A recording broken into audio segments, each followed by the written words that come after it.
Oke. Assalamualaikum warahmatullahi wabarakatuh. Ya, eh, selamat siang menjelang sore.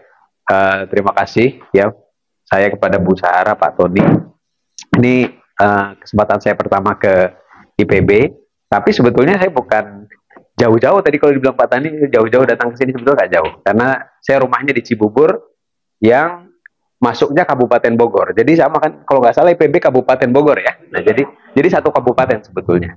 Jadi hanya cuma satu jam dari rumah saya kemarin. Nah baik, saya rasa kalau bicara konsep teori lebih jago Bu Sahara, lebih Pak Tony ya. Jadi saya mungkin lebih banyak biar ada sedikit penyegaran, memberikan wawasan saja dari sisi aplikatif dan juga pengalaman. Walaupun nanti tetap akan kita singgung bagaimana dasar teorinya. Nah, ini sudah siang menjelang sore, apalagi mendung.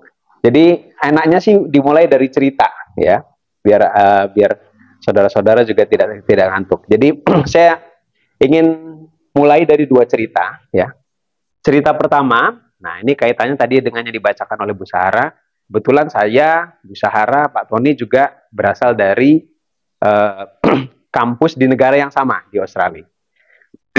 Jadi singkat cerita, saya S2 di Melbourne Uni, ya.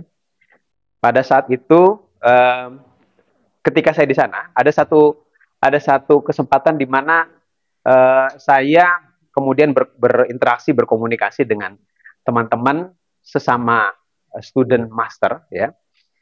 Tapi yang ingin saya ceritakan ini adalah semacam keluhan, ya, atau komplain dari teman saya yang master dari orang Australia asli, warga negara Australia asli, tapi dia master di Melbourne University. Lalu umumnya biasanya kalau yang bukan S1 ya, dia kuliah sambil kerja di sana ya. Jadi dia membiayai kuliahnya sendiri dengan cara ngajar, jadi asisten dosen, jadi asisten perpustakaan dan lain-lain. Apa keluhannya? Ya, nanti ada kaitannya dengan yang akan saya sampaikan pada hari ini. Jadi seingat saya begini kurang lebih. Nah, kalau tidak salah waktu itu adalah peralihan dari peralihan rejim Australia ya, dari yang dipimpin oleh Partai Liberal ya, Liberal Party ke Partai Buruh ya, yang mana pada saat itu pimpinan perdana menterinya Kevin Rudd ya. Kalau kita ada yang tahu Kevin Rudd? Tidak tahu, mungkin di zamannya udah berbeda jauh ya. Jadi Kevin Rudd ini adalah pimpinan partai Labour ya, Labour Party. Jadi ada dua partai besar di Australia. Satunya liberal, satunya Labour.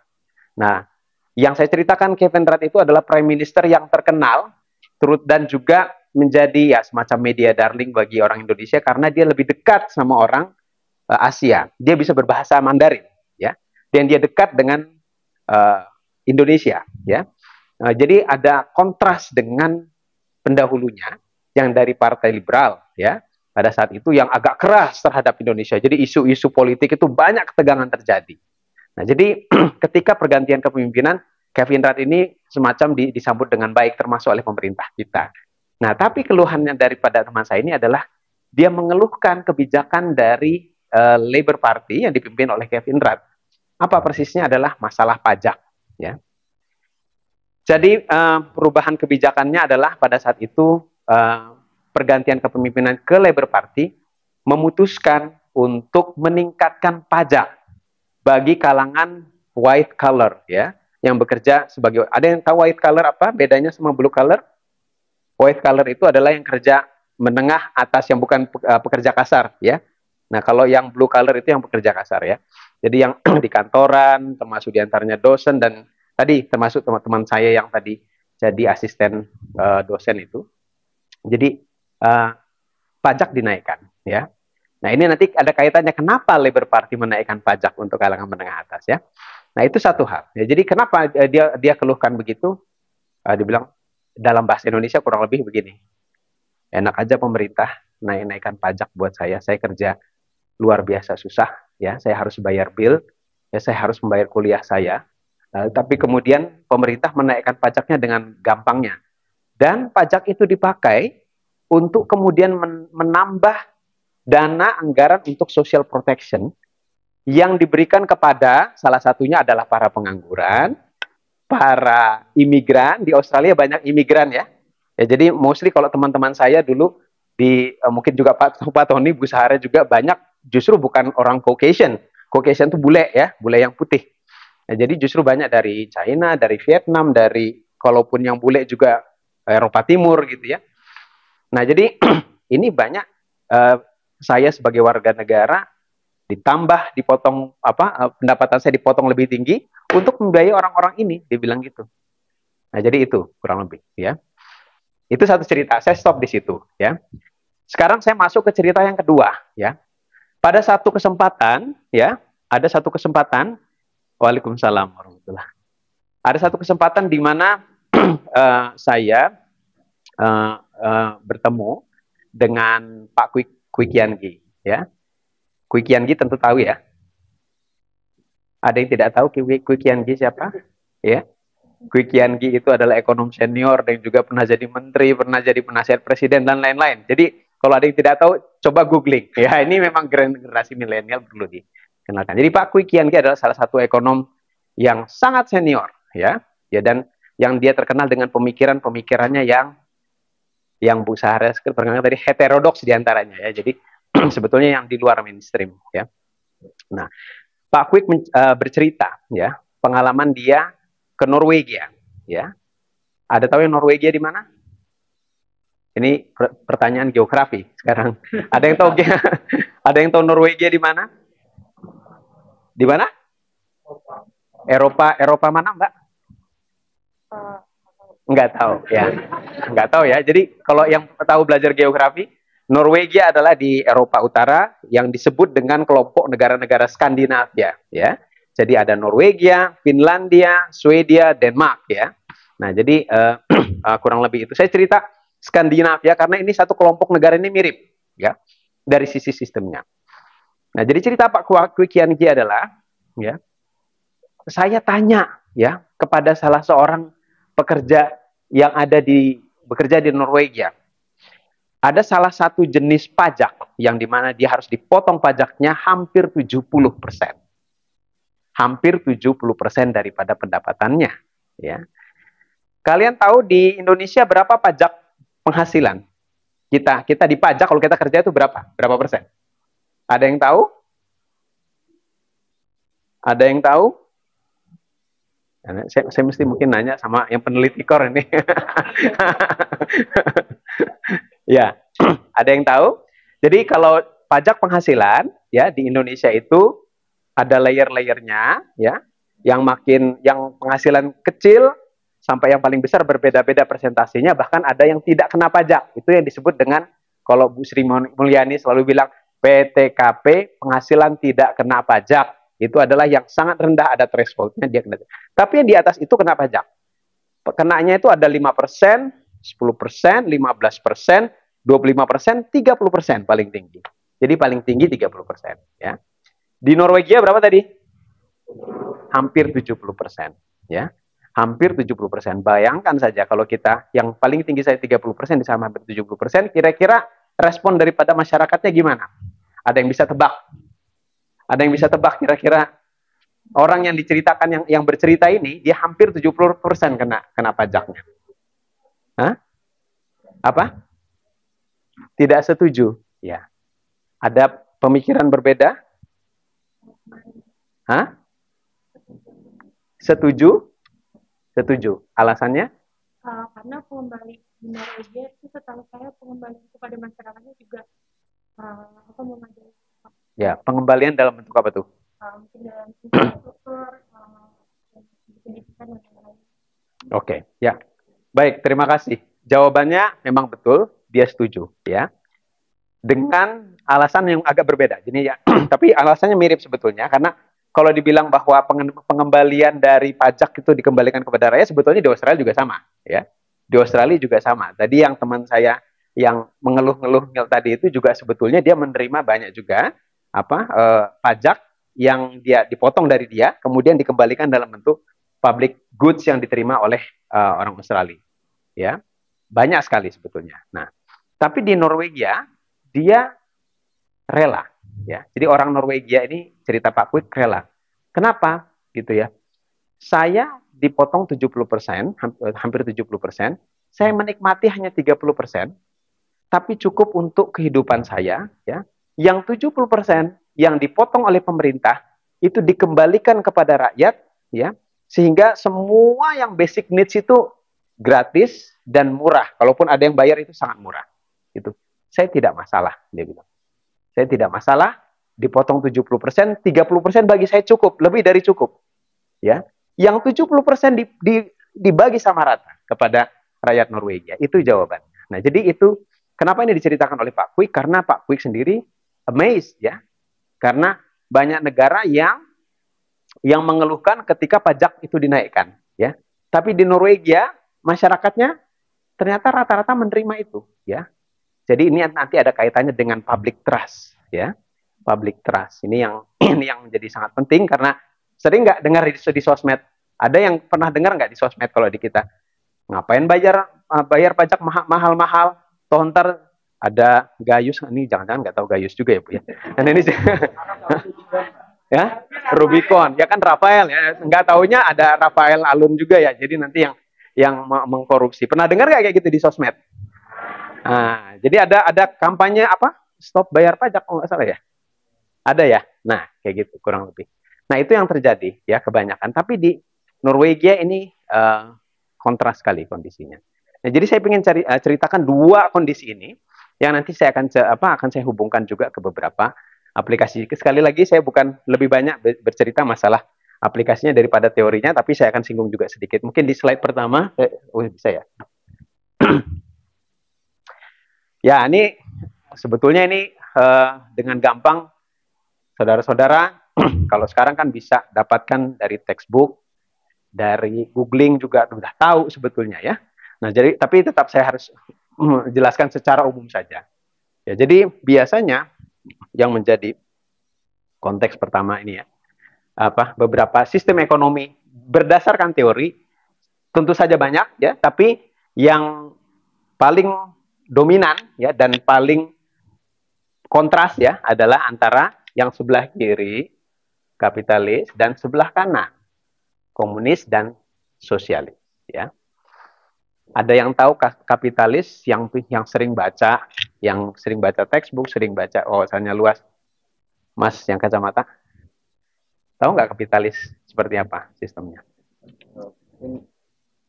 Sistem ekonomi yang kapitalis itu ada berkorelasi dengan sistem ekonomi yang liberal ya. Mereka lebih lebih berfokus pada akumulasi modal dan kapital dibanding pemerataan itu sendiri. Oke, ya berarti kan udah tahu ya, saya nggak perlu jelaskan banyak. Nah sebaliknya komunisme gimana Mbak kacamata? Ada yang tahu komunisme sistemnya?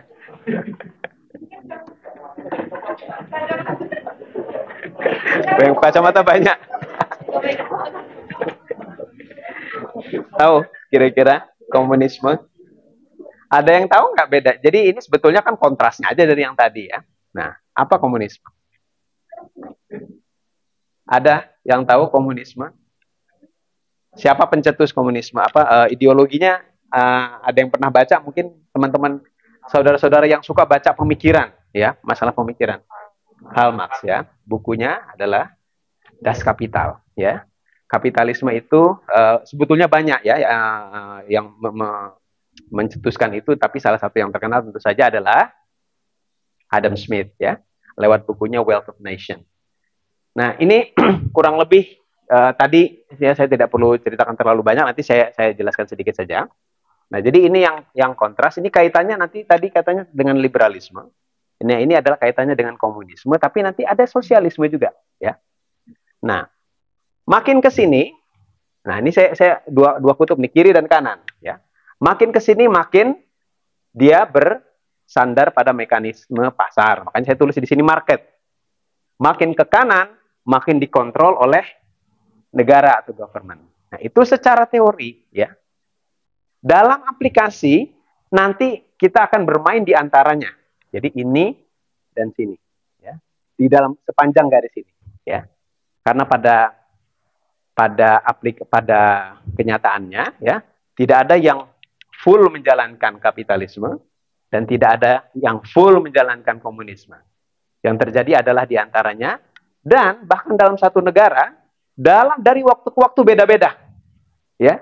Jadi ada yang dekat-dekat sama sosialisme, komunisme, ganti rejim, makin ke sini, makin ke sini, makin ke sini. Ya. Ada juga yang dekat-dekat sama market, ya, kapitalis dalam prakteknya, ya, tapi tidak full juga, ya. Berganti waktu, makin ke situ, ada juga gitu. Nah, jadi ini yang mungkin menarik untuk kita bahas. Tapi saya ini saja dulu, ya, kita review saja karena ini kalian bisa belajar dari textbook, ya. Jadi intinya satu, kapitalisme dia adalah masalah hal kunci adalah masalah ownership, ya, kepemilikan. Kapitalisme itu menekankan kepada pentingnya masing-masing orang kayak kita ini punya kepemilikan pribadi, ya. Kamu boleh punya hak, punya aset pribadi. Kamu boleh punya aset pribadi. Saya boleh punya rumah sendiri, saya boleh punya lahan sendiri, boleh, ya. Tidak ada yang dimiliki oleh negara, ya, secara full, ya. Maksudnya kalau yang beberapa negara, tapi ada beberapa nanti yang harus dimiliki oleh negara kalau di Indonesia, ya. Nah, tapi kalau dalam kapitalisme hampir semuanya, semua aset itu boleh dimiliki oleh individu, ya. Nah, kenapa? Itu karena itu yang menjadi dasar kemudian, ya, yang menjadi dasar hak kepemilikan pribadi itu menjadi dasar untuk supaya pasar atau market tadi itu bisa berjalan dengan efisien dan bisa berjalan dengan bebas. Nah, jadi kapitalisme ini mengandalkan bahwa pasar itu jangan ada regulasi, ya. Jangan diatur oleh negara. Jadi bekerja saja, ya, sesuai dengan supply dan demand, sistem hubungan interaksi antara permintaan dan penawaran, ya. Nah, itu sistem pasar. Nah, dia digerakkan kalau dari istilahnya itu diperkenalkan adalah yang disebutkan dengan invisible hand. Jadi dia nggak usah diatur-atur deh oleh pemerintah, dia bisa gerak sendiri, ya, dia mencapai efisiensi optimum sehingga dicapai kesejahteraan secara umum. Nah, jadi tidak ada kendali pemerintah dalam hal kebebasan produksi, ya, dan juga dalam konsumsi. Selama kamu mau, kamu punya duit, kamu perlu ataupun suka, ya, itu kamu bisa beli, ya. Sepanjang kamu punya kapital modal sebanyak mungkin yang kamu bisa akumulasi sebanyak-banyaknya, nah kamu dengan itu kamu bisa membeli rumah sebanyak-banyaknya, mobil sebanyak-banyaknya, silahkan, gitu, ya. Tidak ada yang ini, tidak ada yang mengatur, ya, atau menghalangi. Itu kapitalisme pada dasarnya. Yang kedua, ini kontrasnya tadi. Kalau tadi kepemilikan individu, ya, itu menjadi kunci, ya, menjadi tekanan dalam kapitalisme. Komunisme sebaliknya, tidak ada kepemilikan individu. Saya tidak punya rumah saya sendiri, saya tidak punya tanah saya sendiri, mobil sendiri. Semuanya itu dimiliki oleh pemerintah, ya. Saya bekerja, ya, gajinya itu ya saya dapat sekedarnya saja. Saya kerja rajin, saya kerja malas, saya dapatnya sama. Karena semuanya itu diatur oleh pemerintah, diatur sama, gitu. Itu full ininya, ya. Teori dasar yang bukan praktiknya, ya. Tapi dasarnya seperti itu. Nah, semuanya itu direncanakan dan dikendalikan oleh pemerintah, kemudian sifatnya terpusat, ekonominya sentralistik, diatur oleh negara. Ya, semua keputusan itu ditentukan oleh negara. Maksudnya apa? Negara itu memastikan bahwa tidak ada, salah satunya, ya, tidak ada ketimpangan, perbedaan pendapatan antara satu orang dengan orang yang lain, gitu, ya. Tidak ada kaya dan tidak ada miskin. Semuanya disamaratakan. Tapi kelebihannya apa? Negara menyediakan semua basic needs yang diperlukan oleh rakyatnya, gitu, ya. Makan disediakan oleh negara, ya. Bahkan banyak semestinya sih ada gratis, ya, karena semuanya kan nanti dipajak, hasilnya itu kemudian diterima oleh negara, kemudian didistribusikan kembali. Tidak ada sektor swasta, ya. Nah, semuanya itu bekerja oleh oleh pemerintah. Nah, itu komunisme. Sebetulnya lebih kompleks daripada itu, tetapi saya tidak mau masuk ke dalam teori terlalu jauh. Nanti ada istilahnya pertentangan kelas itu dalam komunisme, karena ini kalau kita belajar satu teori tentu saja ini tidak lepas daripada historinya. Apa yang melatar belakangi adanya komunisme dan kapitalisme dan juga begitu. Nah, komunisme ini kebetulan datangnya kemudian setelah kapitalis, ya. Jadi ada revolusi industri dulu, ya, kemudian ada kapitalisme yang kemudian ideologinya naik, ya, dan kemudian terciptalah itu tadi kesenjangan, maka muncullah didobrak oleh Karl Marx dengan melihat permasalahan-permasalahan yang terjadi dengan jalannya ideologi kapitalisme setelah adanya revolusi industri.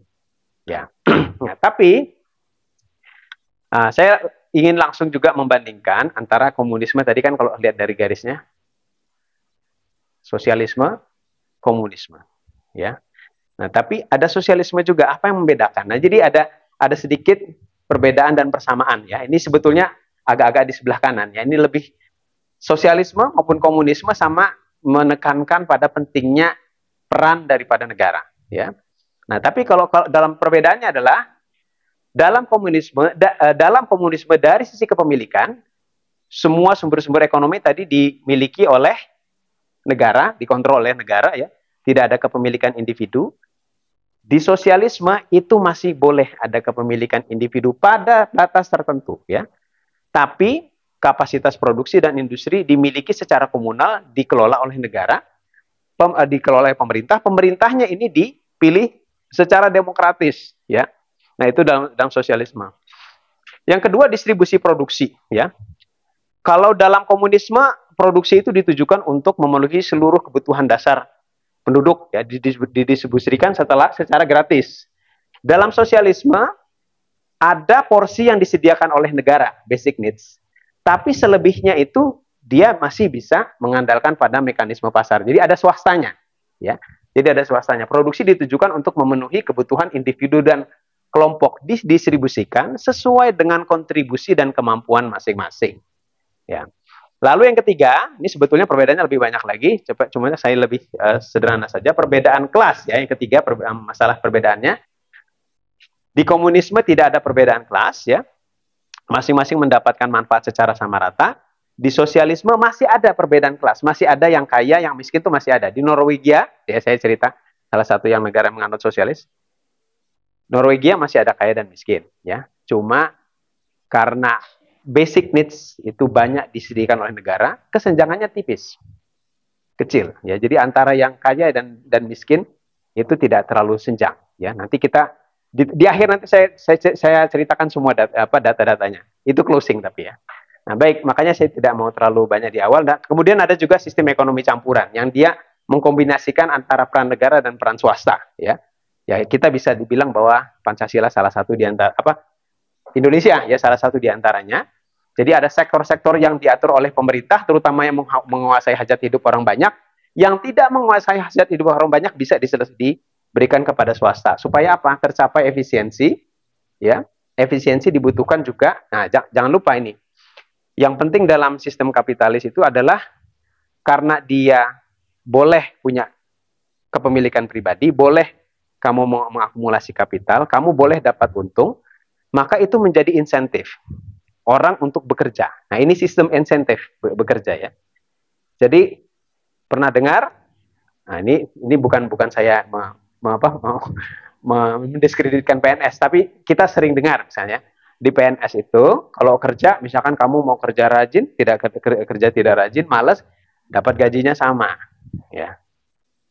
Menurut kalian gimana?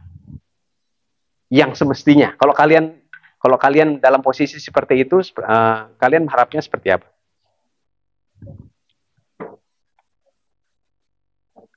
Bagusnya, biasanya ya kita berharap yang rajin misalnya dapat lebih dong. Yang malas misalnya dapat lebih sedikit. Nah, ini salah satu yang menjadi penekanan dalam sistem kapitalis yang juga dianut pada sebagian daripada sistem ekonomi campuran adalah dia masih memberikan ruang untuk orang untuk mendapatkan keuntungan, bekerja, dan sehingga dia mendapatkan keuntungan sesuai dengan effortnya dia. gitu ya. Jadi artinya dia bisa kaya, bisa miskin tergantung dari kerja keras dia, gitu ya. Tapi untuk yang basic needs, untuk bangun jalan umum, untuk bangun bendungan, untuk bangun macam-macam yang tidak bisa dibiayai oleh swasta karena tidak komersial, tidak mendatangkan untung, ya. Nanti itu ceritanya jadi panjang kalau masalah itu. Nah, jadinya itu baru diserahkan kepada negara. Nah, intinya itu sebetulnya, ya. Nah, jadi nanti saya akan ceritakan lebih kepada ke praktik di beberapa negara. Nanti kalau masalah teori lebih banyak nanti ditanya jawab saja ya.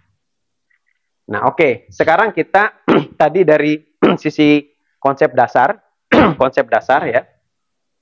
Sekarang kita melihat apa yang terjadi di negara-negara di dunia. Kita tentu saja kalau kita berbicara aplikasi, kita nggak akan lengkap kalau tidak berbicara negara superpower yang paling besar di dunia, yaitu adalah Amerika Serikat. Dan Amerika Serikat mengandung sistem apa? Kapitalis, ya. Oke. Oleh karena itu, makanya ciri-cirinya barang dan jasa didistribusikan terutama melalui pasar, alat produksi terutama dimiliki oleh sektor swasta, terutama ya, tidak semua, ya. Keterlibatan pemerintah dalam kegiatan ekonomi terbatas, ya, sehingga kalau ada indeks, kita lihat indeks kebebasan ekonomi, tingkat kewirausahaan di Amerika itu tinggi, ya.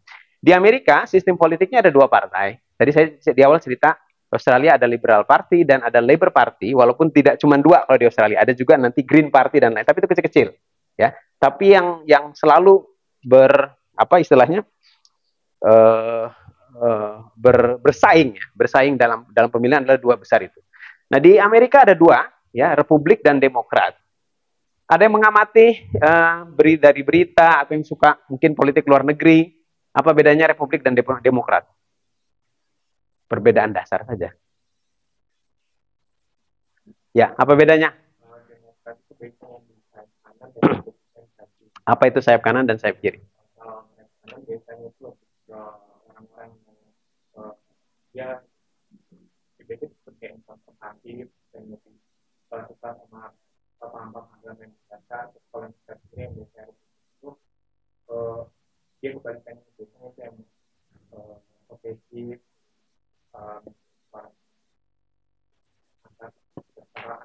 Oke, ya. Jadi sebetulnya ya kalau saya boleh katakan dualisme ya, atau dua kubu ini. Ya, ini mirip seperti di Australia, ya. Liberal Party dan Labour Party. Cuma tadi agak kebalik, ya. Jadi Republik itu justru yang kalau di Australia seperti Liberal Party, ya. Dia yang konservatif, ya.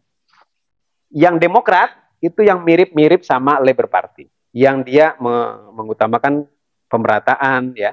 Ya, jadi tidak konservatif jawabannya. Nah, dua partai ini yang seringkali dalam setiap pemilu di Amerika ini bersaing, ya. Nah, dengan pendekatan yang berbeda, tapi sebetulnya walaupun secara ideologi tidak ada, pada prakteknya tidak ada perbedaan prakteknya, ya. Tidak ada perbedaan yang terlalu signifikan. Tapi ada perbedaan-perbedaan tertentu dalam kaitannya dengan tadi.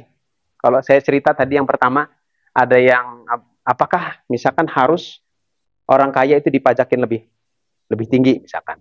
Apakah perlu ada ditambah anggaran untuk perlindungan sosial untuk masyarakat yang kelas bawah? Nah, itu dia berdebatnya di situ antara dua partai ini. Nah, tapi saya perlu cerita itu nanti ada kaitannya, ya. Tapi yang jelas kurang lebih ciri-ciri kapitalisme ada di Amerika Serikat. Tapi tidak semua mirip seperti ciri-ciri kapitalisme. Ada deviasi. Saya ceritakan beberapa deviasi daripada konsep kapitalisme, ya. Yang pertama, di Amerika ada sistem perlindungan sosial, ya, social protection. Kira-kira social protection itu di bagaimana caranya mereka? Maksudnya apa? Social protection itu. Kenapa perlu ada social protection? Itu. Gimana, Mas? Kenapa perlu ada social protection, perlindungan sosial? Untuk melindungi masyarakat yang mana ya terutama? Dan hak yang mana? Ini Pak yang hak dasar. Hak-hak dasar seperti misalnya? Mungkin dari kebutuhan dasar seperti sandang pangan. Sandang pangan, ya, oke. Jadi betul. Jadi gini, social protection itu adalah perlindungan untuk kebutuhan yang mendasar yang yang sangat mungkin tidak bisa dipenuhi ya oleh masyarakat yang kelas bawah. Kalau menggunakan atau menganut full kapitalisme, karena kapitalisme ya pada dasarnya itu yang kaya akan semakin bisa punya power yang lebih, punya modal yang lebih banyak ya. Sementara yang miskin akan semakin lama tidak bisa keluar daripada kemiskinannya. Makanya itu yang kemudian dikritik oleh Karl Marx ya. Nah, sehingga kalau Amerika ada sistem perlindungan sosial, maka dia mendeviasi daripada sistem kapitalisme, karena semestinya kapitalisme tidak begitu gitu ya. Dia mekanisme pasar saja, tapi ini enggak. Negara pemerintah federal Amerika dan juga state ya, itu memberikan social protection yang cukup lumayan tinggi di Amerika. Karena untuk merespon yang disebut dengan kegagalan pasar. Saya pikir kalian sudah pasti belajar ya. Ya, kegagalan pasar yang kemudian ini respon untuk negara sebesar Amerika. Nah, lalu itu kan dari sisi spendingnya, belanja APBN-nya. Untuk bisa membiayai social protection yang besar, apa yang dilakukan oleh pemerintah Amerika adalah dia pajakin yang kaya lebih tinggi. Itulah yang disebut dengan pajak progresif. Tadi saya cerita kalau di Indonesia pajak penghasilan kan beda-beda ya. 5% sampai dengan 30%. Ya, di negara lain termasuk di Amerika bisa lebih tinggi, ya. Jadi pajak orang kaya itu bisa lebih tinggi. Nah, itu salah satunya. Ya, jadi supaya dia lebih banyak ya pundi-pundinya untuk membiayai social protection. Nah, lalu deviasi yang berikutnya yang berbeda adalah masalah utang pemerintah Amerika, ya. Masalah utang pemerintahnya itu besar sekali di Amerika, ya. Kenapa besar sekali gitu ya? Kan bukannya kalau dalam kapitalisme itu peran negara itu kecil ya. Kalau peran negara kecil nggak terlalu banyak ngatur, mestinya anggaran yang dipakai untuk kemudian mengelola ekonomi semestinya tidak besar. Betul nggak logikanya? Ya. Tapi kenapa kok besar? Ya.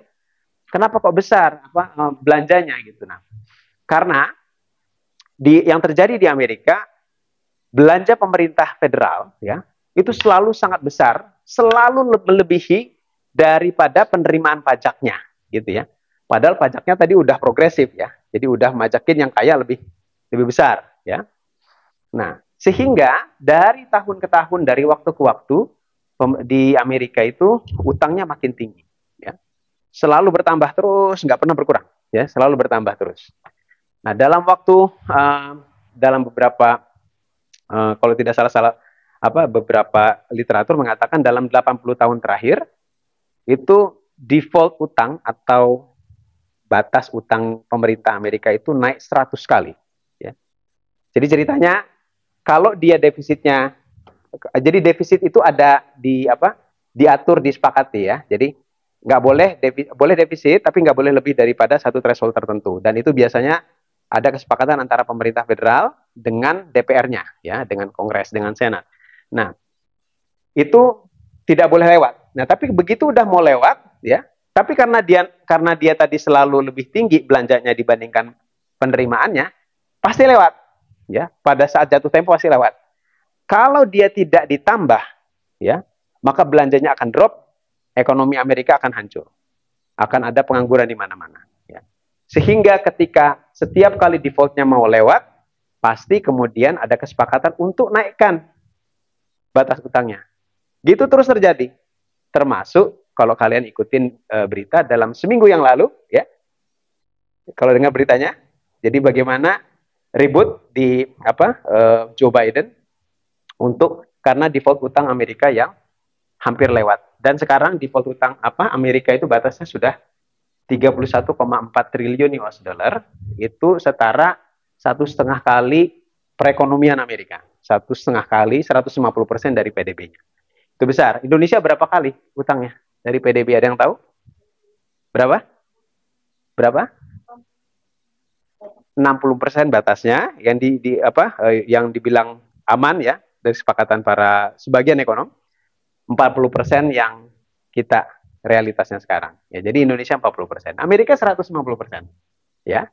Nah, jadi ini yang terjadi dan ini tidak sejalan dengan prinsip sistem kapitalisme. Oke, sekarang saya pindah lagi karena nanti ada banyak negara, ya. Nah, ini secara historis mungkin nanti bisa dibaca saja. Saya mau pindah sekarang dari negara yang nomor 1, terbesar nomor 1 ke terbesar nomor 2 sekarang, ya. Yang terbesar nomor 2 adalah Cina. Nah, Cina punya sistem yang berbeda dengan Amerika. Berbeda dalam banyak hal, ya. Dari sisi culture, dari sisi work ethic, dari sisi macam-macam, gitu ya. Nah, termasuk diantaranya dalam sistem ekonominya. Nah, Cina dari sisi sistem politiknya tentu saja komunis, ya. Tapi pada kenyataannya dalam praktek ekonomi banyak sekali menganut kapitalisme. Hanya saja kapitalisme bukan menekankan pada kepemilikan individu, ya. Tapi kapitalisme yang banyak juga diatur oleh negara, ya. Jadi istilahnya sebagian daripada ekonom menyebutnya ada yang bilang yang disebut dengan command kapitalisme. Kapitalisme tapi nggak dibebasin, tapi diatur oleh negara, gitu ya. Nah, apa itu? Jadi ciri-cirinya bahwa adalah memang ada sektor swastanya ada mekanisme pasar, tapi dia berdampingan dengan sistem sektor publik yang juga kuat, ya.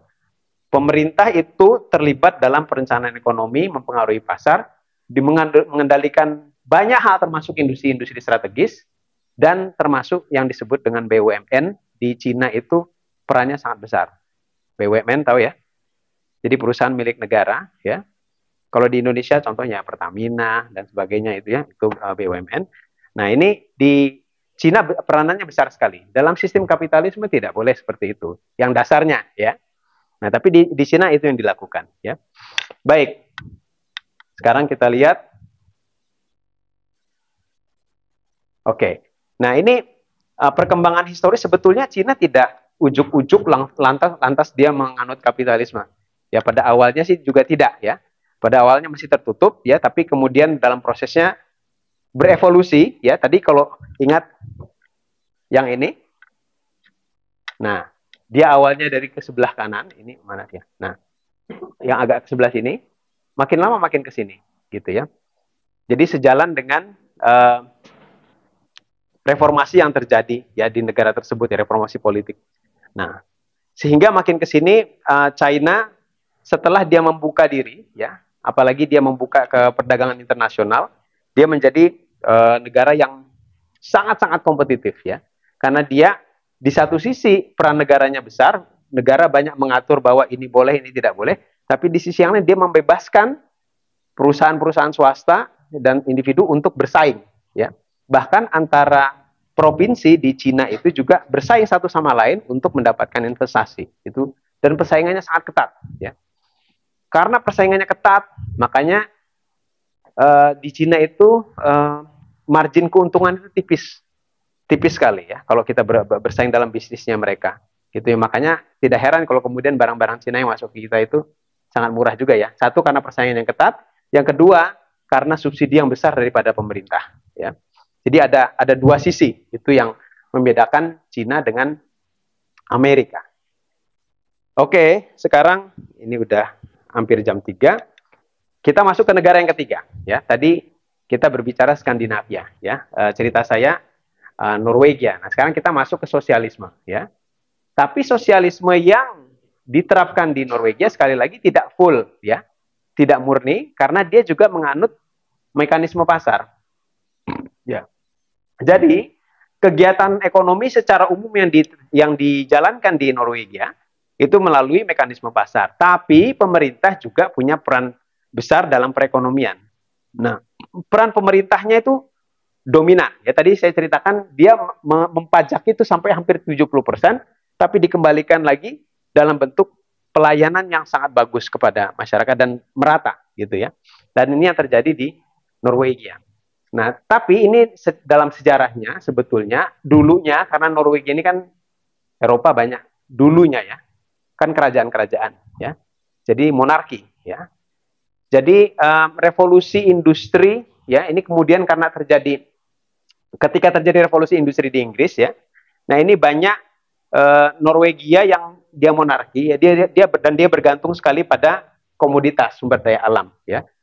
Nah, ini yang kemudian pada saat terjadi revolusi industri di Inggris itu kemudian komoditasnya mengalami kelangkaan ya, sehingga sistem feodal karena sistem monarkinya itu akhirnya runtuh ya karena ada kelangkaan dari sumber daya alam yang basic ya. Nah, tapi kemudian dengan adanya revolusi industri ya ada kemajuan pesat ya di sektor swasta, termasuk diantaranya adalah di pertambangan ya.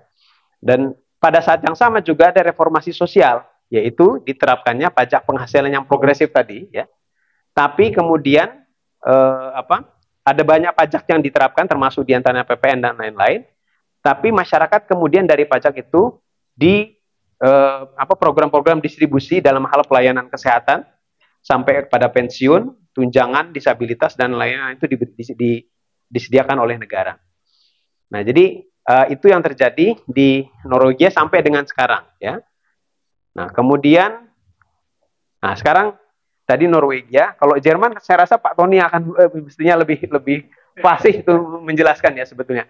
Tapi intinya begini, ya. Jadi kalau kita berbicara Jerman sebetulnya kurang lebih sama ya dengan yang ada di Amerika, tapi kita perlu sebut Jerman ini karena Jerman ini dalam sejarahnya pernah ada dua. Kalian tahu Jerman itu dulu ada dua, Jerman Barat dan Jerman Timur ya, Jerman Barat dan Jerman Timur. Kemudian tapi sebelumnya memang satu juga ya. Jadi ini kalau kita berbicara sejarahnya memang sangat-sangat dinamis ya.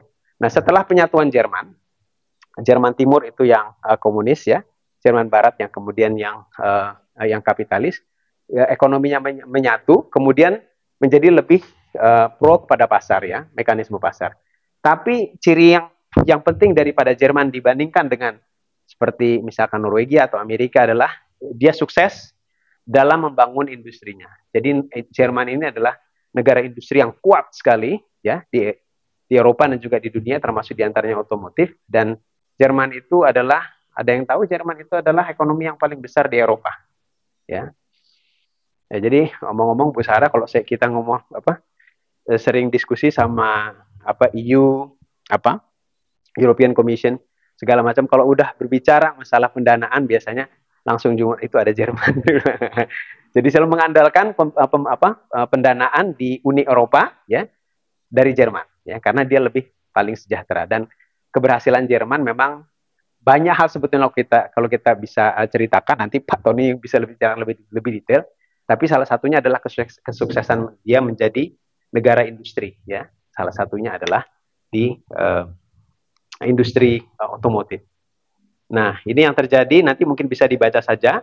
Secara dari sejarahnya ini dari rekonstruksi pasca Perang Dunia Kedua, kemudian ada reunifikasi, ya tadi penyatuan Jerman Barat dengan Jerman Timur, dia masuk globalisasi, kemudian kemajuan teknologi, sampai sekarang ada reformasi pasar kerja, ya pasar tenaga kerja di Jerman. Nah, kelebihan Jerman juga yang patut saya rasa ditiru ya, adalah karena dia punya sistem membangun daya saing daripada tenaga kerja ya, itu sangat bagus sekali. Jadi pertama dari dua sisi, jadi terutama dalam industri ya, kita sering dihadapkan pada tenaga kerja kita itu tidak kompetitif misalnya untuk bisa masuk ke dalam industri. Nah, yang dilakukan di Jerman itu dia dari dua sisi. Ya, pertama adalah dalam hal meningkatkan kapasitas tenaga kerjanya, dia ada sistem istilahnya skill development-nya sangat bagus, sudah mulai dari tingkat SMK ya, SMK sampai kemudian perguruan tinggi. Nah, di sisi yang lain industrinya itu memang merangkul ya pasar tenaga kerja dia. Nah, jadi ini kalau kita hubungkan tadi dengan sistem kapitalisme dan sistem komunisme, ini sebetulnya adalah ada peran negara yang kemudian menghubungkan antara pasar tenaga kerja dengan industrinya, tapi industrinya sendiri juga ya secara natural mereka juga mencari ya membina daripada tenaga kerja di dalam negerinya sendiri gitu ya. Nah, ini yang terjadi kelebihannya dari Jerman. Nah, ini mungkin sedikit unik ya. Ada yang tahu negara Kuba? Di mana Kuba? Di Amerika? Ya, ya betul. Tapi lebih tepatnya adalah Karibia ya. Amerika Latin, Karibia. Jadi Kuba ini sangat menarik kalau kita kembalikan tadi ke ke sini. Kalau tadi kita berbicara banyak Jerman, Amerika di sebelah sini ya, ke arah sana ya. Cina dari sini ke arah sini. Kuba juga begini, dari sini ke arah sini. Lebih dekat ke yang merah, gitu ya. Baik, jadi Kuba ini negara bisa dibilang yang cukup tidak terlalu besar ya, negara kepulauan yang ada di Amerika, di Karibia. Yang dia dikenal ya, salah satu negara komunis ketika dalam rejim di bawah rejim Fidel Castro.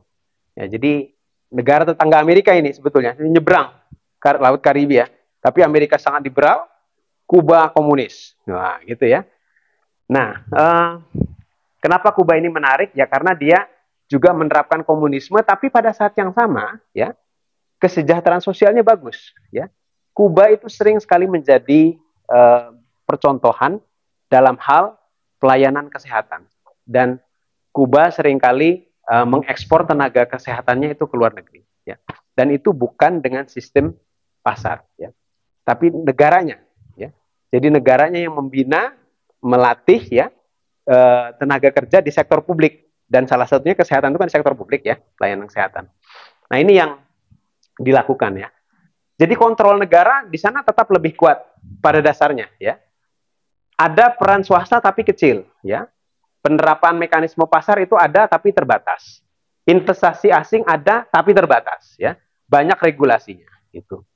Nah, tapi kalau kita melihat sejarahnya, sebetulnya dulu tidak ya. Jadi era pra-revolusi istilahnya ya, sebelum Fidel Castro, dia menerapkan ekonomi kapitalis yang sama dengan tetangganya yang besar, Amerika. Ya, tapi karena kegagalan pada saat itu ya, karena ada ada kegagalan dalam sistem kapitalis yang terjadi sebelum masa Fidel Castro, kemudian Fidel Castro mengambil alih kepemimpinan dan menerapkan sistem yang lebih sosialis ya. Nah, jadi itulah tadi mengembangkan sektor-sektor publik ya, terutama di kesehatan, pendidikan bagus ya, sampai tingkat melek hurufnya itu sangat tinggi di bawah rejim komunis ya. Nah, ini yang terjadi di Kuba ya. Tapi pada saat yang sama kemudian ya, media itu dikontrol ya. Akses internet itu juga dibatasi. Ya sebetulnya Cina juga pada taraf tertentu juga membatasi akses terhadap internet ya. Nah, sehingga bertepatan dengan runtuhnya Uni Soviet ya, di era 90-an, maka ini juga sedikit demi sedikit negara-negara yang menganut komunis, termasuk diantaranya Kuba juga mengalami degradasi ya dari sisi komunisme, sehingga sekarang ya terjadi lebih banyak berorientasi pasar ya. Jadi sekarang sudah lebih banyak investasi asing yang masuk ya. Kemudian ada privatisasi dilakukan. Nah, ini menariknya. Jadi untuk negara komunis tentu saja privatisasi is a big no ya. Tapi ini yang terjadi di Kuba ya. Tidak lepas karena negaranya juga bangkrut ya. Kehabisan sumber daya. Baik. Nah, itu yang saya rasa untuk negara lain cukup sampai di situ ya. Sekarang kita kembali ke laptop. Ya. Kembali ke Indonesia. Kalau saudara-saudara tadi dengar antara Amerika, Cina, Norwegia, Jerman, Kuba, ya. Kira-kira Indonesia ada di mana? Ya. Di mana, Mas, yang baju biru? Indonesia itu kurang lebih gambarannya gimana ya? Kalau dalam konteks yang tadi ya, perbandingan negara lain dan juga dalam konteks antara sistem kapitalis, sosialis, komunis, campuran, ya.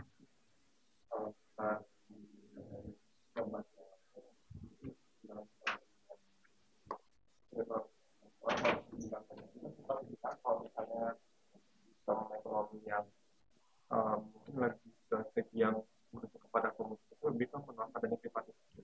Yeah. Karena itu kayak masih ada beberapa hal yang masih tidak ada mungkin kayak semua itu penolakan terhadap privatisasi itu masih kayak masih di awal. Privatisasi itu masih sedikit masyarakat. Tadi yang dikatakan tentang komunis itu sudah tidak ada. Jadi kalau saudara saya sendiri bersama mana itu masih di bagian ekonomi perancang kan tentang tentang yang kapitalis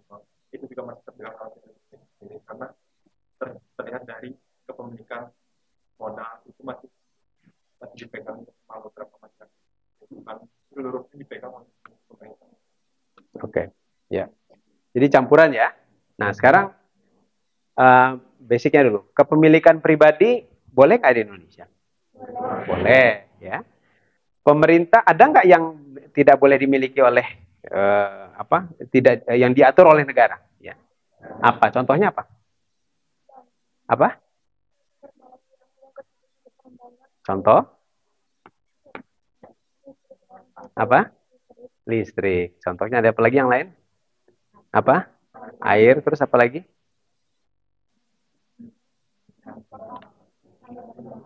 Bahan bakar. Ya bensin, ya. Jadi harganya itu diatur oleh pemerintah. Jadi makanya pemerintah mengumumkan hari ini bensin naik sekian, gitu ya. Kalau mekanisme pasar ya enggak usah diumumkan, dia akan naik turun ngikutin sama sistem supply demand, ya. Nah, jadi memang relatif kecampuran, tapi kita melihat dulu kalau kita berbicara sistem ekonomi, dasar konstitusi kita, ya. Tentu saja dasar konstitusi kita UUD 45, kalau kita berbicara ekonomi adalah di pasal 33 ya. Gitu. Jadi ada tiga yang harus diingat ya kalau berbicara sistem ekonomi Indonesia. Pasal 33 yang pertama bahwa perekonomian disusun sebagai usaha bersama berdasarkan atas asas kekeluargaan. Ada yang paham nggak maksudnya apa itu? Apa ini maksud? Saya lagi kecil saya nggak paham tuh saya hafal pasal 33 dan juga pasal-pasal yang lain. Ayat 1, 2, dan 3. Tapi lagi kecil saya tanya, apa maksudnya asas kekeluargaan? Kira-kira beda nggak sama kapitalisme? Kapitalisme beda nggak? Kapitalisme ya tadi ya ada kepemilikan individu ya. Tapi pada saat yang sama juga ada menekankan pada mekanisme pasar dan profit taking ya. Nah, sistem ekonomi di Indonesia yang berdasarkan pada asas kekeluargaan ini adalah tidak semuanya itu dilihat berdasarkan profit taking, tidak semuanya berdasarkan efisiensi. Ada hal-hal yang harus dilihat sesuai dengan karakter kita. Misalkan begini, saya ambil contoh begini, ya. Saya tinggal di Cibubur dalam satu kompleks, ya. Saya kalau mau beli, misalkan mau beli apa nih? Katakanlah mau beli duren, ya. Ada yang jual duren di Indomaret. Nggak usah duren deh. Ini yang lebih kentara aja. Misalkan yang lebih murah itu, misalkan kalau kenapa saya sering ke Indomaret itu, ya karena di Indomaret itu lebih murah. Misalkan kalau saya mau beli satu makanan lah ya, satu makanan nih ya. Nah itu biasanya rata-rata di Indomaret lebih murah gitu ya. Nah tapi pada saat yang sama di kompleks saya itu juga banyak bapak-bapak, nenek-nenek yang ada di pinggir jalan gitu ya, yang dia juga jualan ya makanan kurang lebih sama ya, mungkin beda daripada jenis tapi sama-sama makanan yang kurang lebih sama. Nah tapi lebih mahal ya. Tapi lebih mahal. Indomaret murah gitu ya. Kalau saya berdasarkan pada prinsip kapitalis, maka saya akan beli yang mana? Indomaret, ya kan? Asas kekeluargaan itu melihat pada efek itu tadi. Ada nuansa itu tadi. Tapi kalau saya bilang, kalau saya beli kepada orang tua ini ya, dia kenapa lebih mahal? Karena dia ongkos produksinya memang lebih tinggi dibandingkan dengan Indomaret gitu ya. Dia kalau mau dipangkas lagi nggak bisa. Itu aja hampir mungkin dia nggak hitung ongkos produksi untuk dari tenaga keringatnya gitu ya. Nah tapi kalau saya beli dari dia ya, maka karena dia penduduk lokal ya, maka akan menghidupkan perekonomian di sekitar kompleks saya. Ya. Jadi di sekitar kompleks saya ini masyarakatnya bisa lebih terangkat ekonominya. Kalau dia lebih sejahtera itu saya lebih enak gitu ya. Saya ada kekeluargaannya di situ. Jadi ada pengambilan keputusan saya, yaitu karena ada juga aspek asas kekeluargaan. Itu salah satu contoh saja. Tidak semuanya sama seperti itu. Tapi itu sebagai salah satu bayangan ya. Nah ini nanti kaitannya nanti dalam banyak hal dalam sisi kebijakan adalah masalah keberpihakan dalam hal kebijakan ya, dalam kebijakan ekonomi itu menjadi salah satu poin yang penting ya. Lalu yang kedua, cabang-cabang produksi yang penting bagi negara dan menguasai hajat hidup orang banyak dikuasai oleh negara. Nah, ini yang banyak terjadi juga di negara sosialis, ya. Ya, jadi di negara sosialis yang hajat hidup orang banyak, ya, apa, BBM, bensin, ya, listrik itu mestinya dikuasai oleh negara. PLN, BUMN, Pertamina, BUMN, ya, jadi harus dikuasai oleh negara. Lalu yang ketiga, bumi, air dan segala kekayaan yang terkandung di dalamnya dikuasai oleh negara, dipergunakan sebesar bagi kemakmuran rakyat. Jadi ada penguasaan negara pada aset-aset yang penting, ya. Ini ciri khas dasar daripada konstitusi kita, ya. Nah, tapi dalam perjalanannya, ya, kalau kita tadi lihat, ya, antara kapitalisme sama komunisme, antara yang market sama government, tidak semuanya sama, ya. Jadi kalau saya cerita ini sebetulnya agak panjang, ya. Ya, jadi tapi intinya begini deh, bagaimana saya mempercepatnya. Jadi intinya begini deh. Ya, di awal-awal, ya, sebetulnya setelah pertama orde lama dulu. Nah, setelah Indonesia itu merdeka, nah ini pada saat itu politik kita nggak stabil, ya. Banyak Indonesia sebagai satu negara kesatuan itu banyak riak-riaknya, banyak gejolaknya. Nah, sehingga pada saat itu singkat cerita, ya, Soekarno itu mengambil alih dari sistem demokrasi yang tadinya liberal, awalnya liberal, kemudian menjadi terpimpin. Jadi ini tidak bisa ini dibebaskan, harus dikomandoi oleh Soekarno. Nah, pada saat yang itu kemudian, tapi karena pada saat yang sama biaya anggaran untuk membiayai itu tadi, ya, instabilitas politik itu besar untuk militer itu dibiayai luar biasa besar sekali di zaman Orde Lama, ya. Nah, sehingga anggaran negara itu tertekan. Jadi anggaran negara itu hampir bisa dikatakan hampir bangkrut lah pada saat itu. Nah, kemudian sama sekali sedikit sekali mekanisme pasar yang diterapkan, ya, sehingga dalam banyak hal itu terjadi inefisiensi dan ada intervensi politik, ya. Bukan hanya intervensi politik dalam hal anggaran negara, termasuk diantaranya adalah dalam hal kebijakan moneter Bank Indonesia, ya, pada masa itu. Nah, sementara kalau sekarang kan Bank Indonesia itu jadi independen. Nah, itu yang terjadi. Sehingga singkat cerita, di awal-awal masa Orde Lama ini akhirnya karena dia berarti lebih berat tadi di government, ya, di state intervention, ya. Nah, kemudian rejimnya turun juga karena terjadi krisis tahun 1965, ya. Ada hiperinflasi, ya, waktu itu terjadi, bayangkan inflasinya 594%, ya. Kemudian harga pangan itu naik 260 kali, ya. Kemudian rupiah itu sempat ada redenominasi dan sandring. Kalian tahu sandring? Jadi rupiah itu sempat dipotong dua, ya, untuk membiayai supaya karena kekurangan itu tadi, ya, karena inflasi yang terlalu tinggi, harga barang langka, jadi akhirnya rupiah itu dipotong supaya bisa beli. Tapi pada akhirnya juga karena barangnya langka, tetap aja terjadi krisis, ya. Tetap terjadi kelaparan, ya. Sehingga karena perut masyarakat lapar, akhirnya rejim itu juga tumbang juga pada akhirnya, ya, termasuk dalam konteks G30 SPKI. Itu yang terjadi.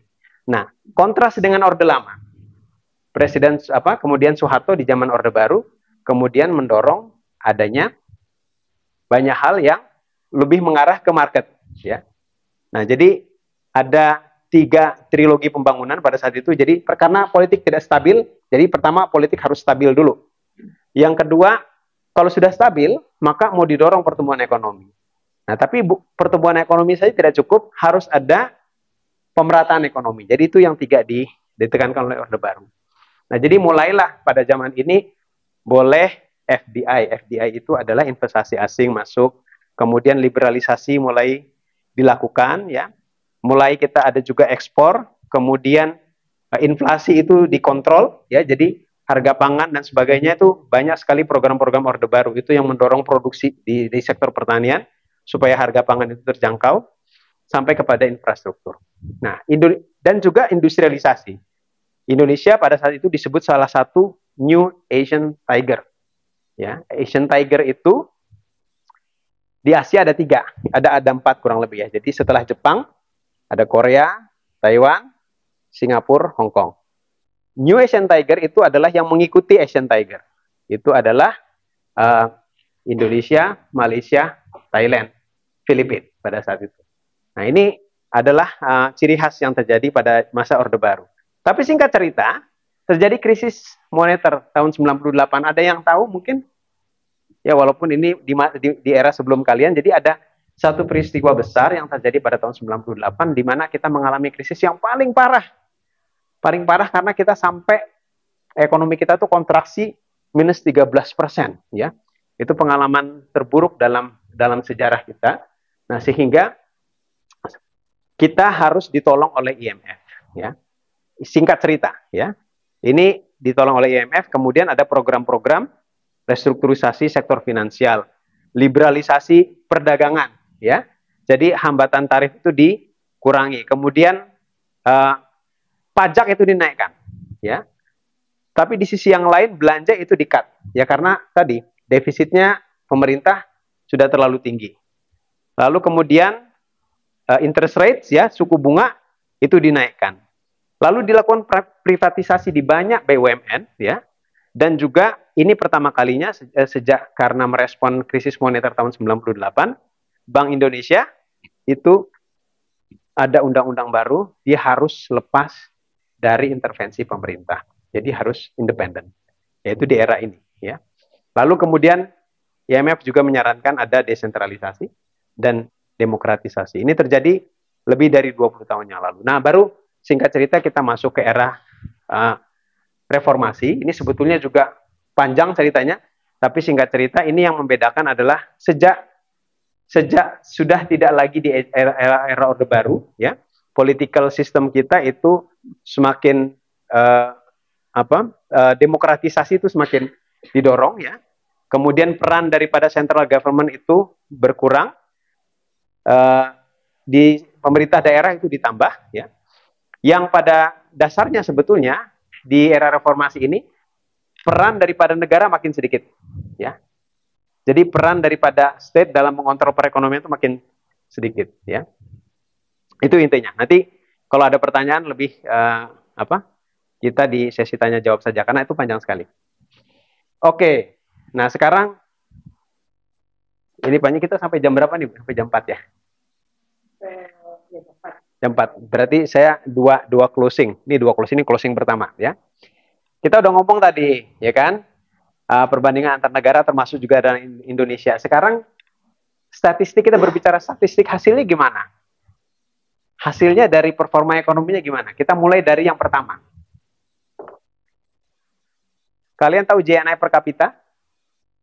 Itu adalah indikator untuk mengukur tingkat kesejahteraan. Jadi perekonomian, ya, singkat cerita perekonomian dibagi dengan jumlah penduduk, ya. Itu dapatlah JNI per kapita. Nah, jadi semakin tinggi JNI per kapita, ya, ini semakin sejahtera. Semakin rendah itu semakin kurang sejahtera. Nah, sekarang karena negara-negara yang tadi posisinya seperti apa? Nah, kita bisa lihat di sini. Yang paling tinggi Norwegia, Amerika, Jerman. Mereka sudah masuk negara maju, ya. Nah, tapi kita ingat tadi sistem ekonomi Norwegia, Amerika, Jerman beda, ya, tidak sama, gitu, ya. Sekarang kita ke yang bawah. Ini udah negara maju. Ini negara berkembangnya. Ada Cina, India, Kuba, ya. Cina, India dan Kuba ini juga sistem ekonominya berbeda, gitu, ya. Nah, kalau kita lihat itu satu, ya, perbedaan antara dua kelompok ini, negara maju dan negara berkembang. Makanya ini agak jauh senjang, ya, karena masih negara berkembang. Ini udah negara maju tuh GNI per kapitanya tinggi sekali, ya. Nah, sekarang dari sisi slope-nya, peningkatan kesejahteraannya. Ini semua rata-rata naik, ya. Tapi yang duluan cepat adalah Norwegia. Padahal Norwegia pakai sistem sosialis, bukan pakai kapitalis, ya. Amerika juga naik, ya, sama. Ya, cuman Norwegia lebih unggul. Jerman juga, tapi Jerman masih di bawah Amerika. Nah, sekarang negara berkembang, Indonesia yang hitam, ya. Indonesia awalnya kurang lebih posisinya sama dengan Kuba, lebih bagus dari Cina. Di tahun 60-an, tahun berapa? 90-an. Tapi sekarang posisi kesejahteraannya Cina beberapa kali lipat, sekitar 2 kali lipat lebih dari Indonesia. Ya, baru Kuba yang tadinya sedikit di atas Indonesia relatif stagnan. Tingkat kesejahteraannya di bawah kita. Nah, ini kita cek statistik. Ini adalah tingkat kesejahteraan. Kalau kita berbicara tadi ya, perbandingan sistem ekonomi. Nah, oke, tapi kesejahteraan saja mungkin tidak cukup, ya. Kita lihat juga dari sisi kesenjangan. Karena kalau kesejahteraan itu kan rata-rata. Jadi seluruh penduduk Indonesia, mau dia tinggal di Aceh, mau tinggal di Papua, rata-ratanya segitu. Pada kenyataannya yang di Aceh sama di Papua kan bisa beda, ya. Makanya kita yang masuk kepada indikator yang kedua. Ini adalah indeks Gini, salah satunya yang mengukur kesenjangan. Kalau kesejahteraannya seperti tadi, kesenjangannya seperti apa? Ya. Hasilnya kita bisa lihat di sini. Amerika, sistem kapitalis, Gini indeks paling tinggi. Gini indeks paling tinggi itu artinya dia paling senjang. Ya, jadi dia termasuk paling sejahtera, cuman kalah sama Norwegia, gitu ya. Tapi kesenjangannya sangat tinggi di Amerika dibandingkan dengan negara-negara yang tadi. Ini perbandingan negaranya sama ya.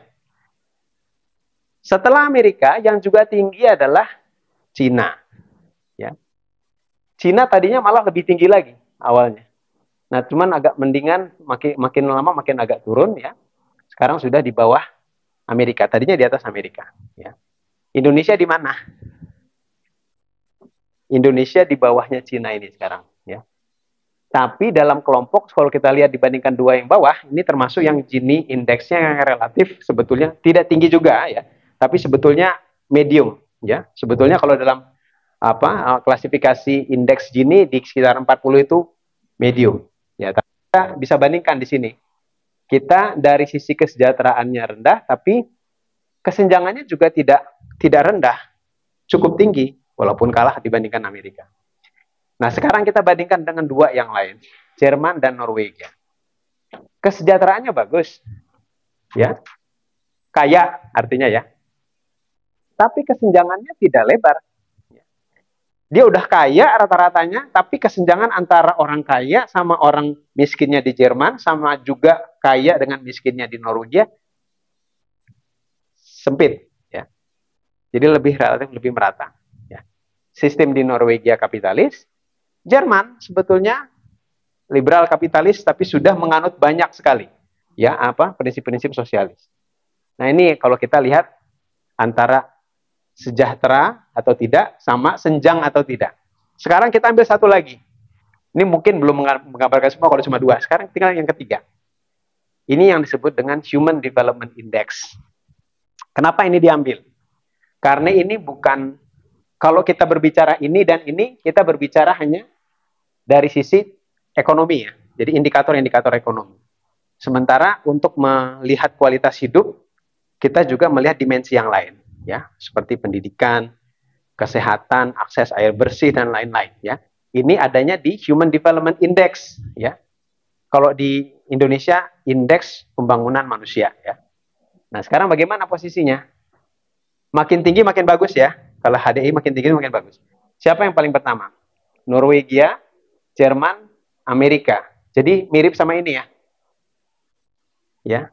Jadi negara-negara kaya ini Human Development Index-nya itu tinggi, gitu ya. Nah, negara-negara yang berkembang, ya Human Development Index-nya juga relatif lebih rendah. Tapi kalau kita bandingkan tadi Kuba, Cina, Indonesia, Indonesia paling bawah. Ya. Cina tadinya di bawah kita. Tapi dia bisa dorong kualitas Human Development Index-nya sekarang di atas kita. Gitu ya. Nah, ini empirics yang kalian harus pelajari juga. Jadi dibandingkan tadi belajar teori, kemudian belajar bagaimana aplikasinya di banyak negara, dan bagaimana empiriknya dari sisi data-data. Gitu ya. Nah, jadi kita tidak menyimpulkan mana yang lebih bagus, kapitalis, sosialis, atau campuran, ya. Tapi inilah empiriksnya. Oke. Kalau kita berbicara masalah kesenjangan, kira-kira yang paling mungkin kesenjangannya antara negara kapitalis dan negara sosialis dan komunis atau campuran, yang mana yang paling tinggi kesenjangannya kira-kira? Ada yang bisa jawab? Kapitalis, kapitalis ya, kapitalis ya. Nah, sekarang kita lihat yang berikutnya. Siapa yang nomor 1? Rusia negara apa? Komunis sistemnya, ya. Mana negara kapitalis di sini? Ada, ya banyak sebetulnya ya. Ini rata-rata nih banyak yang kapitalis, terutama ini yang kita bahas tadi Amerika. Ya ada di sini, posisinya di bawah Rusia, ya. Kemudian Indonesia yang katanya tadi sistem campuran, dia juga bukan yang rendah sekali, ternyata masih ada tinggi. Thailand, Indonesia, India, Brasil ini rata-rata negara-negara berkembang semuanya. Dan agak besar, Chile, Afrika Selatan. Adalah negara-negara yang dari sisi kesenjangannya itu adalah tinggi. Beda sama Gini Index, ini lebih spesifik. Karena apa? Ini judulnya adalah persentase penguasaan kekayaan oleh 1% rumah tangga terkaya. Ya, jadi 1% orang yang paling rumah tangga yang paling kaya, dia menguasai berapa persen? Jadi di Rusia, 1% yang paling kaya itu menguasai 66% dari perekonomian di Rusia. Indonesia, 1% yang paling kaya menguasai lebih dari separuh, 50%, gitu ya. Lihat sekarang yang rendah-rendah, ya, yang rendah-rendah. Finlandia, tadi Norwegia, ya ada di sini Norwegia, Finlandia rata-rata 20-an. Ya, jadi dari sisi kesenjangannya memang relatif rendah negara-negara yang sosialis, ya kan? Gitu. Tapi kalau yang kesenjangannya tinggi belum tentu yang kapitalis, benar nggak? Ya, tadi sosialis kan yang kesenjangannya rendah, tapi yang kapitalis mestinya yang tinggi, tapi ternyata nggak juga ternyata ya. Kira-kira ada yang bisa jawab kenapa Rusia nomor 1? Padahal kan komunis. Ini jawabannya sebetulnya panjang, ya ini mungkin di lain waktu saja. Tapi intinya adalah pernah dengar istilah power tends to corrupt, absolute power apa? Corrupt absolutely. Ya. Artinya apa? Bahwa kekuasaan itu cenderung korup. Ya. Dan ini salah satu argumen kapitalis. Kenapa dia tidak percaya pada intervensi negara? Karena negara itu cenderung korup. Ya. Terus kalau dia power kekuasaannya penuh, ya, absolute power, maka korup absolute udah pasti korup, gitu ya. Nah ini salah satu yang menjadi indikasi kenapa Rusia kok malah kesenjangannya tinggi. Padahal mestinya sebagai negara komunis dia mendistribusikan kekayaan. Oke, saya closing, itu yang closing pertama nih, duduk closing Bu. Nah, tadi kita udah berbicara market capitalism, ya, ada state capitalism, command capitalism, ya. Kemudian kira-kira Indonesia tadi lebih dekat kemana ya? Market capitalism ataukah state capitalism? Hah? Market capitalism, ada yang beda? Command capitalism, state capitalism, ada marketnya, ada command-nya sebetulnya, state capitalism. Tapi saya ingin memperkenalkan satu lagi, adalah ersatz capitalism. Ini adalah istilah yang diperkenalkan oleh Kunio Yoshihara, ya, ketika dia melihat bagaimana sistem ekonomi yang dijalankan di negara-negara Asia Tenggara, ya, termasuk diantaranya Indonesia. Tadi kalau kita berbicara contohnya adalah state capitalism, itu adalah command capitalism, itu banyak contohnya adalah Cina, ya, kapitalisme negara, ya. Nah itu Cina adalah negara-negara Asia Timur, ya. Nah di Asia Tenggara apakah mirip-mirip kayak Asia Timur? Enggak. Karena kan kalau kita lihat tadi statistiknya lumayan nih, ya. Cina, Asia Timur, Indonesia, Asia Tenggara, ya. Nah ini kurang lebih dia dalam path yang kurang lebih sama, lakukan industrialisasi juga dan sebagainya, gitu ya. Nah, ada peran daripada negara, tapi ada juga market yang bekerja, gitu ya. Nah, tapi ternyata ada yang membedakan, ya, antara negara-negara Asia Timur seperti Cina, Jepang, Korea dengan negara-negara Asia Tenggara seperti Indonesia. Apa itu? Ya, adalah masalah yang kaitannya dengan korupsi. Ya, lebih tepatnya apa? Bagaimana hubungan antara pemerintah dengan bisnis pengusaha. Nah, ini yang penting, gitu ya. Kapitalisme yang dibangun di Cina, di Korea, di Jepang, ini adalah ada kerjasama antara pemerintah sebagai policy maker dengan pengusaha, ya, pemilik modal, ya. Mereka bekerja sama, pemerintah memberikan license untuk pengusaha untuk dia bisa bisnisnya jalan, bisa kompetitif, bisa sampai bersaing di tingkat internasional. Tapi pengusaha minta tolong sama pemerintah, saya dikasih privilege. Saya perlu dapat insentif ini, saya perlu dapat lahan ini, harus dikasih yang ini. Nah, tapi saya akan jamin, kalau saya dapat ini, saya akan bantu untuk dorong ekonomi, saya akan dorong efisiensi, akan ciptakan lapangan kerja dan sebagainya. Nah, itu jadi ada peran antara pengusaha dengan pemerintah. Kalau di Korea, ini kan musimnya Korea, ya, istilahnya pengusahanya adalah chaebol, ya, chaebol. Ya. Nah, apa yang membedakan? Tapi kok Korea bisa jadi negara maju, Cina sudah higher income, ya, Jepang sudah lebih dulu maju, ya. Negara-negara Asia Tenggara kayak Indonesia, Malaysia, Thailand kok masih middle income saja terus. Nah, inilah yang disebut Kunio Yunihara. Yang membedakan dengan Asia Timur adalah peran antara pengusaha dengan pemerintahnya. Kalau tadi kerjasama, ya, saling mutual beneficial, ya, relationship antara pengusaha dengan pemerintah di negara-negara Asia Timur. Di negara Asia Tenggara ini batasnya tidak jelas, ya. Jadi dibilang kerjasama juga enggak, batas antara pemerintah sama pengusaha itu tidak jelas. Kalian kira-kira bisa tebak apa itu yang dimaksudkan? Ya. Artinya apa? Dia pengusaha tapi dia juga punya bisnis. Tapi yang punya bisnis tapi dia juga bisa mempengaruhi kebijakan.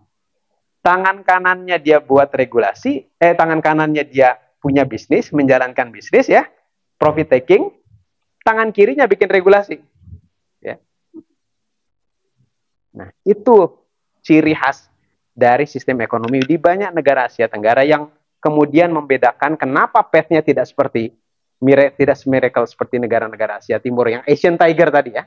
Asian Tiger kan ini katanya sebelum Krismon itu dia mau jadi New Asian Tiger itu, ikutin East Asia, tapi nggak nyampe, karena udah langsung, karena fondasinya tadi lemah, ya, begitu dihantam krisis tahun 98 langsung jatuh.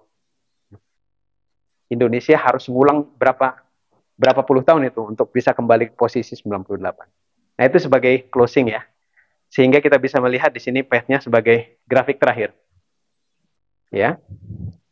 Ini Korea, ini Cina, Indonesia. Basisnya tahun 1960 sama, ya. Kita sama-sama miskin. Sama Korea sama miskin. Sama Cina juga, Cina lebih miskin dari kita, gitu, ya. Nah, tapi ini adalah batas, ini berdasarkan GNI per kapita, batas antara negara miskin, negara menengah bawah, menengah atas, dan negara kaya. Korea sudah lulus jadi negara kaya, ya. China sekarang sudah menuju ke situ, sekarang sudah upper middle income. Indonesia di waktu yang sama baru di threshold batas antara lower middle income sama upper middle income. Ini, ya, hasilnya sampai dengan sekarang. Saya tutup sampai di situ.